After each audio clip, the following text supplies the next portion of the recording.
എന്ന് വെച്ചാൽ ഈ മേരി എന്ന് പറയുന്ന യേശുവിൻ്റെ അമ്മ ഓർസലൻ ദേവാലയത്തിലെ ദേവദാസി സേവനം ചെയ്യുന്നതിനകത്ത് അവിടെ സുന്ദരിയായിരുന്നു. 10-13 വയസ്സുള്ളപ്പോൾ ഒരു റോമൻ പട്ടാളക്കാരനായിരുന്ന പന്തേനൂസ് ഇവളുടെ ആകർഷണ ഇവളെ പിടിച്ച് ബലാത്സംഗത്തിൻ്റെ ആവശ്യമില്ലെന്ന് ഇവർക്ക് വേണ്ടിയുള്ള ദേവദാസികൾ നമ്മുടെ നാട്ടിലെ സംസ്കാരം അതായിരുന്നു. ഏതായാലും അവൾ ഗർഭിണിയായി കഴിഞ്ഞ് ഇവിടെ വെച്ചുകൊണ്ട് വളർത്താൻ പറ്റില്ല. ഓർഫൻ്റെ കാര്യത്തിൽ ഓർഫനെ നിർത്താൻ പറ്റാതെ വന്നപ്പോൾ മേരിയെ അവിടെ ഒരു പാവപ്പെട്ടൊരു മനുഷ്യനെ ജോസഫ് എന്ന് പറഞ്ഞ് ഞങ്ങളെ വിശുദ്ധ യോസേപ്പാണ് കേട്ടോ, നല്ലവനായ യോസേപ്പ, നീതിമാനായ യോസേപ്പിനെ കണ്ട് അയാളെ വിളിച്ച് പുരോഹിതന്മാരൊക്കെ കൂടെ പറഞ്ഞു, എടാ ഇവിടെ നിനക്ക് തരണം, നിന്നെ സംരക്ഷിക്കേണ്ട ഉത്തരവാദിത്വം ഇവിടെ എന്ന് പറഞ്ഞു. അയാൾ തിരുവായ്ക്ക് എതിരുവായില്ല. പുരോഹിതൻ പറഞ്ഞ് എതിർക്കാൻ പറ്റില്ല. ജോസഫ് കൊണ്ടുപോയിട്ടുണ്ടാവും, ജോസഫിൻ്റെ കൂടെ പിൽക്കാലത്ത് ജനിച്ചിട്ടും ഉണ്ടാവും ഒരുപക്ഷെ സാധ്യത.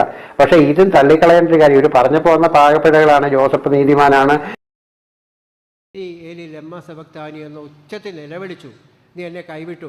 ഇത് പറഞ്ഞപ്പോഴേ ഓർക്കുന്നത്, യേശു ഒരിക്കൽ പോലും യാഹോവ അല്ലെ യഹോവയുടെ പേര് ഉപയോഗിച്ചിട്ടില്ല ജീവിതത്തിൽ. യേശുവിൻ്റെ ദൈവം ഏലായിരുന്നു. ഒരുപാട് ദൈവങ്ങൾ ഓരോ കാലഘട്ടങ്ങളിൽ ജനിക്കുകയും മരിക്കുകയും കുറേ കാലഘട്ടങ്ങളിൽ മരിക്കുകയും ചെയ്തു. എല്ലാ ജനസമൂഹത്തിനും ഏതെങ്കിലും ഒരു ദൈവം വേണമായിരുന്നു. ഏലുണ്ടായിരുന്നു, ബാലുണ്ടായിരുന്നു, ഒത്തിരി ദൈവങ്ങളുണ്ടായിരുന്നു. ഏൽ ദൈവത്തിൻ്റെ അക്ഷര ദേവതയുടെ മകനാണ് യഹോവ എന്ന് പറയുന്ന ഏറ്റവും ക്രൂരന്മാരായ ദൈവം. അവർ ദൈവത്തിൻ്റെ ഉൽപ്പത്തിയും സൃഷ്ടിയും ഒക്കെ പറയുമ്പോഴും പഴയ നിയമം മുഴുവൻ അബ്സല്യൂട്ട്ലി നോൺസെൻസാണ്.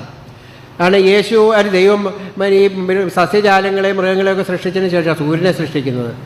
അതുപോലെ തന്നെ യേശു ദൈവം സ്വന്തം രൂപത്തിൽ, ദൈവത്തിൻ്റെ രൂപം ഉണ്ടാവാൻ പറ്റില്ലല്ലോ, ആരും കണ്ടിട്ടുമില്ല, രൂപത്തിൽ തന്നെ പ്രതിച്ഛായ തന്നെ മനുഷ്യനെ സൃഷ്ടിച്ചു. സ്ത്രീയും പുരുഷനുമായിട്ട് സൃഷ്ടിച്ചു.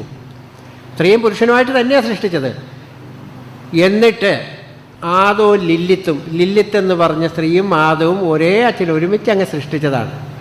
ഇത് കഴിഞ്ഞ് ഇവരൊക്കെ പരദീസായും കൊടുത്ത് കൂലിപ്പണിയും ഒക്കെ ആയിട്ട് തോട്ടം നനയ്ക്കലും പണിയൊക്കെ ആയിട്ട് കഴിഞ്ഞുകൂടിയതിന്